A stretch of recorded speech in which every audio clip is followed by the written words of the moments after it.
I discovered this band via a YouTube algorithm suggestion.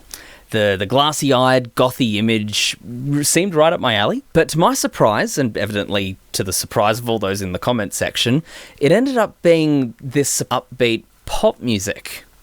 Now, the trolls did what trolls normally like to do, but I was kind of intrigued. This band had only released one other song prior to this, so I kept a close eye on them. So a year, an EP, and a whole lot of buzz later, they ended up releasing their highly anticipated debut album. Today, we're going to be taking a look at Pale Wave's My Mind Makes Noises.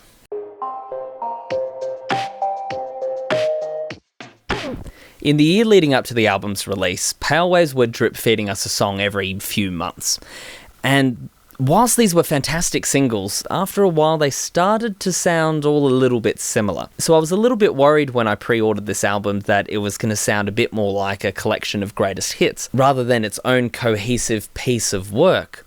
Especially when you're listening to something on vinyl, you love it to have a journey from beginning to end. So when I got to finally give this album a spin, it was a relief to find out that wasn't the case at all. Listening to each song feels like reading a new entry in lead singer Heather Baron Gracie's diary. Now, whilst all the tracks are guitar-driven pop, there's enough variety both musically and lyrically to still feel like we're exploring different sides of her personality. The album opens up with 18, which is a upbeat, simple song that sounds like it's about a teenager falling in love.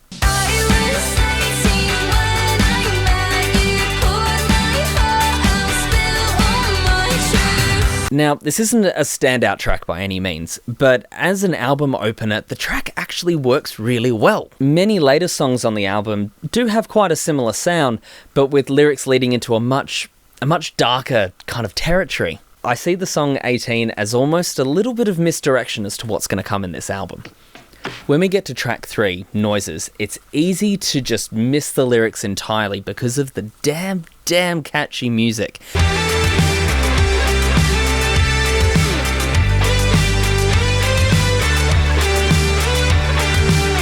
This track in particular was stuck in my head for weeks. It's a simple melody, and on first listen, you might not think much, but oh boy, that thing will get you. It is involuntary. This is one of those albums where I am just so glad that they included the lyrics on the inner sleeve, because the music can often disguise the lyrical content of these songs. The second verse of track 3 is Heather Baron Gracie telling herself, "Heather, you're stupid. I think you might have overdone it again. And the faces that you love are slowly giving up. What are you going to do?"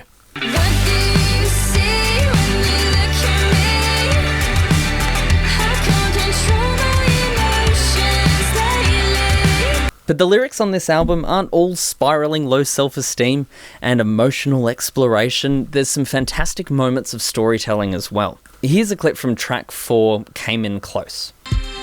Nobody knows about you and I, how we watch television and kiss sometimes. Check out that gated reverb on Kiara Doran's snare drum. Whilst this is a guitar-driven album, there is a bucket load of 80s influence here, from drum machines to prominent synthesizer use. I think this is where the image mismatch that I first encountered on that YouTube video starts to make sense. Heather and Kiara repeatedly cite Robert Smith and The Cure as a prominent influence, with their 1989 magnum opus Disintegration mentioned in particular. Whilst Robert Smith is thought of as being one of the daddies of goth music, The Cure's sound was never that heavy, at least sonically. And I kind of like the idea of this new band, themselves only born in 1994, presenting themselves the way that they want. It lends them an authenticity that, especially in the pop world, is just so crucial.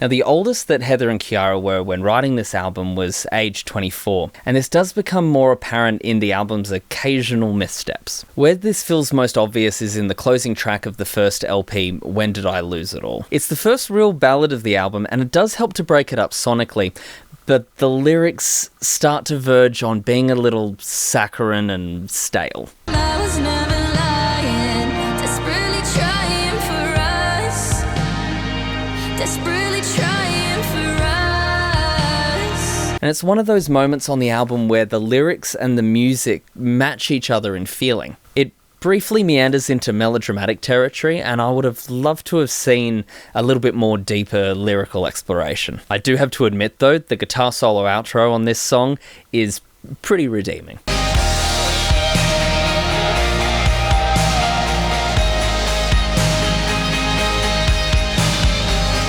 Now, the album is spread across 2 different records, which I find incredibly annoying, but at least you get 3 tracks before you have to go and flip it. What's interesting, though, is that in this beautiful gatefold, the band has decided to obscure their appearance, instead just appearing as silhouettes. For all that early noise about the band's image, I really like that they're allowing the music to speak on its own merit. Proving that the track order was really chosen for vinyl, the opener of the second LP sounds very similar to the ending of the first one. However, this time Heather just nails it lyrically. The track She, which is musically even more stripped back than the last, goes round and round with thoughts of inadequacy, doubt and incomprehension, the kind that you get when you suspect that you're being cheated on. Take my clothes off. I'm just staring at myself.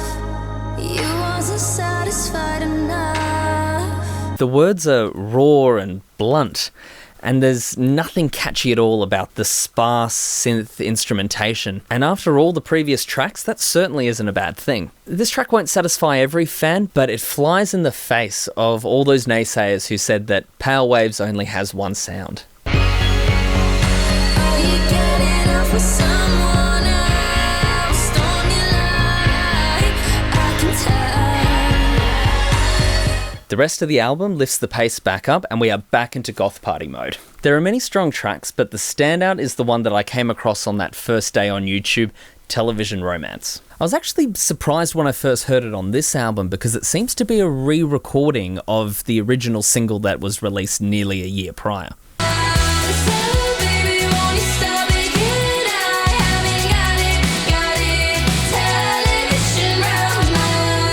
This is a damn catchy song that blends the band and the synthesizer perfectly. Heather has said that it was written about a night out at a bar where a guy kept coming up to her and just didn't get the hint that she wasn't interested. You can hear in the lyrics that Heather is questioning whether he even understands his own motives and really just wants to get on with the rest of the night.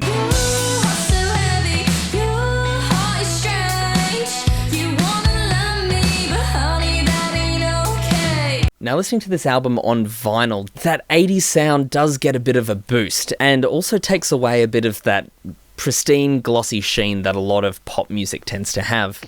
And when this album was recorded, Pale Waves were more of a songwriting duo than a real band. The songs were crafted on a laptop, recorded for the album, and only then did they learn the songs for a live band situation. There are some great rock moments on the album, though. This is the track Black.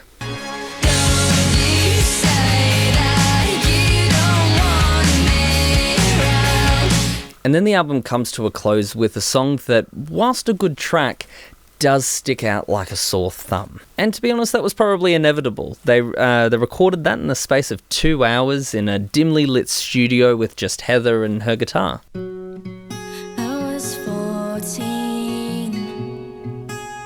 My brother was 20. This song, which is an ode to Heather's grandfather's death, is not crafted like the rest of the songs on this album. It's raw and almost unfinished sounding, and I would love to hear Pale Waves do more stuff like this. But your mind was beautiful, unusual, so lovable.